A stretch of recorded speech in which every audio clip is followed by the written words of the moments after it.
warahmatullahi wabarakatuh. Sampurasun pamirsa, alhamdulillah dina danget ayeuna urang sadaya tiasa patepang dina pidangan warta Sunda. Mukakeun cakrawala ti Sunda keur badarea.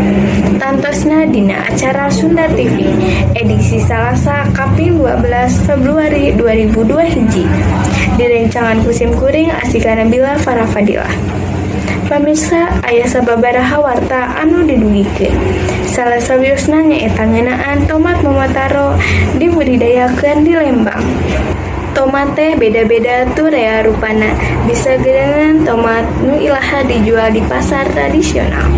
Kiwari aya tomat nu beda teh nyaeta tomat momotaro. Hargana kawilang mahal, eta tomat teh dibudidayakeun ku patani Lembang. Tur di erong boga pangaji anu mahal. Tomat teh salah sahiji bumbuahan nu ilaha dijadikeun bahan sayuran atawa sambeleun. Sakapeung tomat ge ilaha dikonsumsi langsung pikeun bibila satu tas dahar.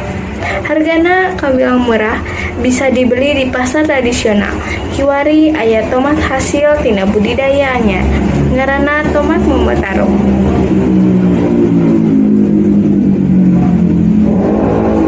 Petani di Desa Langensari, Kecamatan Lembang, Kabupaten Bandung Barat, kiwari keur ceuйah ngabudidayakeun tomat momotaro. Eta tomat momotaro teh mibanda pangaji anu kawilang mahal, batan tomat lokal, lantaran kualitasna punjul. Di lelewek Lembang atawa tomat momotaro bisa tumbuh kalawan hade. Samalah hasilna bisa dipanen 3 kali dina jero saminggu.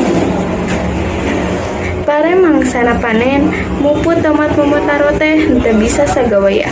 Kudu luyu kana aturan, sangkan bisa awet turta pangajina bisa tetep punjul.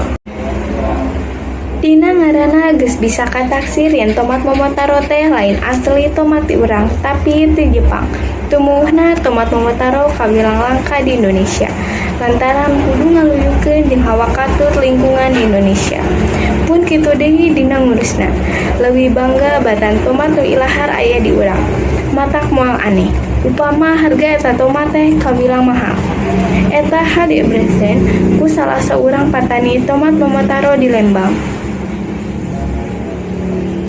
Upama dibandingkeun jeung tomat anu ilahar teh, momotaro katangan beda boh tina wanguna boh tina rasana. Pun kitu deui harganya. Harga tomat momotaro jauh lebih mahal batan tomat sejenna. Harga tomat momotaro bisa tepi ka 20.000 dina sakilona. Eta tomat teh rea dijual di supermarket di Jawa Barat.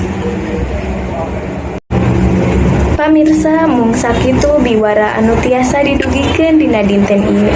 Sim kuring asikana Nabila Farafadilah ngahaturkeun nuhun kana pahartosanana. Wassalamualaikum warahmatullahi wabarakatuh. Hurip Sunda.